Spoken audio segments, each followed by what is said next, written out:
ಮನೇಲಿ ಯಾರು ಇಲ್ದಿದ್ರೂ ಪರವಾಗಿಲ್ಲ ರೀ, ತಾಯಿ ದೇವರಿರಬೇಕು. ಹಾಂ, ತಾಯಿ ದೇವರೇ ಇಲ್ಲದ ಮನೆ, ದೇವರಿಲ್ಲದ ಗುಡಿ ಥರ ಆನಂದನೇ ಇರೋದಿಲ್ಲ ರೀ. ಅವ್ರಿಗಿರೋ ಅನುಭವ, ಅವರು ಆಡೋ ಮಾತು, ತೋರು ಮಮತೆ, ಅಬ್ಬಬ್ಬ ಎಲ್ಲಿ ಎಲ್ಲಿ ನೋಡೋದಕ್ಕಾಗುತ್ತೆ ನಾವು. ಹಾಗೆ ನನ್ನ ತಾಯಿ ಈ ಧನ್ವಂತರಿ ದೇವಿ ಇದ್ದಂಗಿದ್ಲು.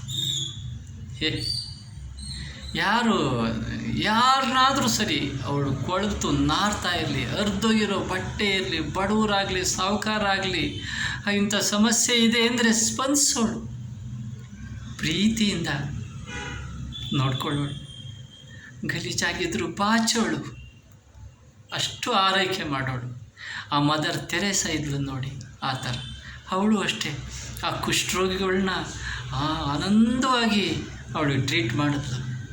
ಅವಳು ಮಾಡಿರೋ ಕನ್ವರ್ಷನೇ ಇರ್ಬೋದು, ಆದರೆ ಅವಳು ಎಷ್ಟೋ ಜನರಿಗೆ ಕಣ್ಣು ಒರೆಸಿದ್ದಾಳೆ. ಹಾಗೆ ನನ್ನ ತಾಯಿ ಮದರ್ ಮೋಟಮ್ಮ, ತಾಯಿ ಮೋಟಮ್ಮ, ತಾಯಿ ತೆರೇಸಾ ಇದ್ದಾಗೆ ನನ್ನ ಮದರ್ ಮೋಟಮ್ಮ. ಏನ್ರಿ ಎಂಥ ಚುಚ್ಚಿ ಮಾತಾಡಿ ಇವರು ನೆಮ್ಮದಿ ಕೆಡಿಸಿದ್ರು ಅಷ್ಟೇ ಸಹನೆಯಿಂದ ಇರೋಳು ರೀ. ಕೆಟ್ಟದನ್ನು ಮಾಡೋದವ್ರಿಗೂ ಕೆಟ್ಟದನ್ನು ಬಯಸಿಲ್ಲ ಇವಳು. ಅಯ್ಯೋ, ಅವ್ರ ಕರ್ಮಕ್ಕೆ ಅವ್ರು ಹೋಗಲಿ ಅಂತ ಬಿಟ್ಬಿಡೋಳು. ಯಾರಿಗ್ರಿ ಇರ್ತದೆ ಇಂಥ ವಿವೇಕ? ಓದ್ದಲೇ ಇರೋಳು ಬುದ್ಧಿಜೀವಿ, ಅನುಭವದ ಮೂಟೆ ಮೋಟಮ್ಮ.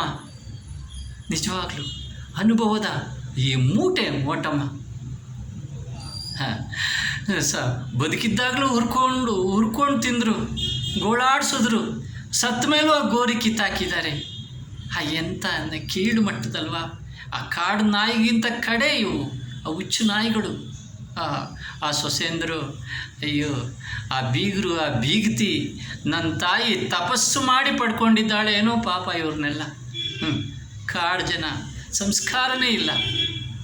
ಇರಲಿ, ಯಾರು ನಾವು ಸುಮ್ಮನೆ ಓಹೋ ಹಿಂಗೆ ಇರ್ಬೋದು ಅಂತ ತಿಳ್ಕೊಂಡಿರ್ತೀವಿ. ಕರ್ಮ ಎಂಬುದು ಬೂದಿ ಮುಚ್ಚಿದ ಕೆಂಡ, ಜನ್ಮ ಜನ್ಮಾಂತರಕ್ಕೂ ಬಿಡದು ನೋಡ. ಕೇಳಿ ಬಾಳಿ ಹಿರಿಯರು ಆಡಿದ ಹಾಡ. ನಾವೇನು ಮಾಡೇ ಇಲ್ಲ ಅಂತ ಸುಮ್ಮನೆ ಇರ್ತೀರಾ? ಇನ್ನು ಇವತ್ತಲ್ಲ ನಾಳೆ ಎಲ್ರಿಗೂ ಅದು ಇದ್ದೇ ಇರ್ತದೆ. ಅವಳು ನೊಂದಂಗೆ ನೋಯ್ತೀರಿ, ಅವಳು ಹತ್ತಂಗೆ ಅಳ್ತೀರಿ. ಕಾಲಾಯ ತಸ್ಮೈ ನಮಃ. ಕಾಯುತ್ತೀರಿ. ದೇವರಿಗೊಂದು ಕಾಗದ ಬರೆದು ತಾಯಿಯ ಕರಿಬೇಕು.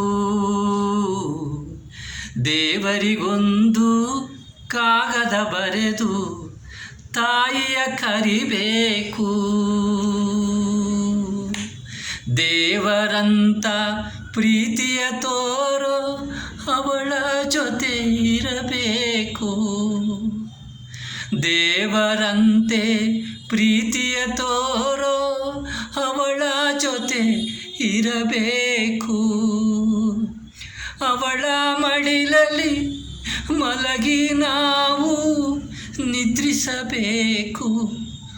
ಅವಳ ಸಿಹಿಯ ಮಾತು ಮತ್ತೊಮ್ಮೆ ಕೇಳಬೇಕು.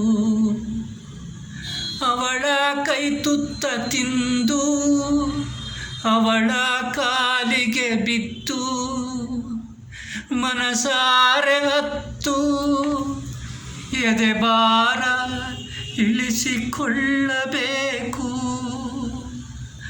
ಅವಳ ಕೈ ತುತ್ತ ತಿಂದು ಅವಳ ಕಾಲಿಗೆ ಬಿದ್ದು ಮನಸಾರೆ ಹತ್ತು ಎದೆ ಭಾರ ಇಳಿಸಿಕೊಳ್ಳಬೇಕು. ದೇವರಿಗೊಂದು ಕಾಗದ ಬರೆದು ತಾಯಿಯ ಕರಿಬೇಕು. ದೇವರಂತೆ ಪ್ರೀತಿಯ ತೋರೋ ಅವಳನ್ನು ಪಡಿಬೇಕು.